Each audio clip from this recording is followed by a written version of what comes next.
Alors, deuxième petite vidéo pour un autre sujet qui concerne un sujet quand même important, c'est la nourriture. Là, on se rend bien compte que on manque pas de nourriture, mais beaucoup de foyers manquent d'argent. Il y a peut-être de la nourriture dans les supermarchés, mais quand on voit que son salaire a baissé de un petit salaire et que le salaire il a baissé de 300, 400 ou 500 euros le mois ou que les gens sont au chômage ou que le système français a un petit peu du mal à suivre pour payer des indemnités de chômage, etc. Y en a qui n'ont pas à manger. Donc là, c'est un problème, et il va falloir, euh, comme je vous disais, je suis médecin et il y a des gens qui disent mais qu'est-ce qu'il a lui à nous donner des ordres. Alors effectivement, je ne donne pas des ordres. Déjà, faut quand même penser que comme je suis médecin, je fais des ordonnances.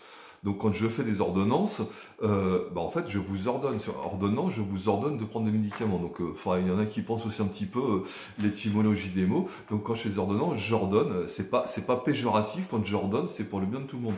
Donc là, en fait, je pense à ceux qui sont un petit peu dans la panade financièrement, euh, de lancer, on va dire, des idées. Euh, là, en fait, encore une fois, c'est pas à moi de le faire normalement, mais bon, faut bien que quelqu'un s'y mette. Donc, je lance des idées et je vais pas pouvoir gérer tout ça. S'il y a des gens qui veulent bien organiser, donc par exemple, on fait bien des collectes, par exemple pour les restos du cœur, etc., ou pour la Croix-Rouge à Noël. Donc, on pourrait peut-être envisager, par exemple, pour les gens qui vont faire leurs courses.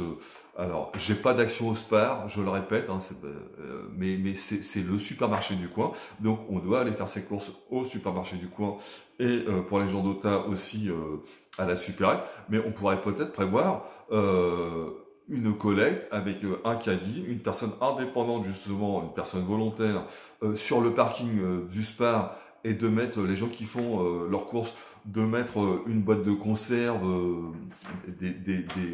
1 kilo de pommes de terre, enfin, chacun fait ce qu'il peut, ceux qui peuvent se permettre, et je ferai partie de ces gens-là quand j'irai faire mes courses au Super, parce que ils m'ont pas vu depuis une semaine, pour l'instant je tiens avec ce que j'ai. Plus d'une semaine même. Donc on pourrait peut-être organiser quelque chose comme ça, c'est une idée, on peut peut-être le faire ailleurs aussi. On prévient les gendarmes que pour éviter que la personne se prenne 135 euros parce qu'elle serait restée 3 heures sur le parking.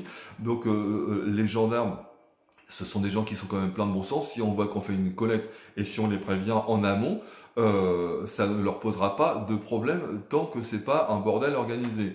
Donc on pourrait peut-être prévoir ça pour les plus démunis, et peut-être après faut réfléchir un petit peu pour la distribution. Soit les gens viennent chercher, soit ou alors on crée une page Facebook aussi sur Ota Porto ou le golf de Porto, etc.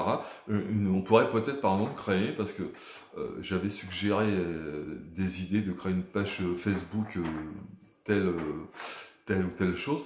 On pourrait peut-être du coup créer une page Facebook de la solidarité Golfe de Porto par exemple. Donc ça pourrait devenir aussi un point de ralliement de tous les gens qui sont de bonne volonté, de tous les gens qui me proposent leur aide. Donc on chanterait du coup les circuits officiels, parce que de toute façon ils sont inefficaces, mais on pourrait peut-être par exemple créer une page Facebook. C'est une idée que je lance comme ça. Voilà. À propos du confinement aussi, un petit mot, parce que là on parle des gens qui sont dans la panade, et il y a des gens les plus faibles, il y a des gens qui craquent. Et effectivement, le problème c'est que la vie est injuste, mais ça vous le savez, c'est les gens qui respectent le confinement qui craquent, parce que justement ça devient un peu difficile.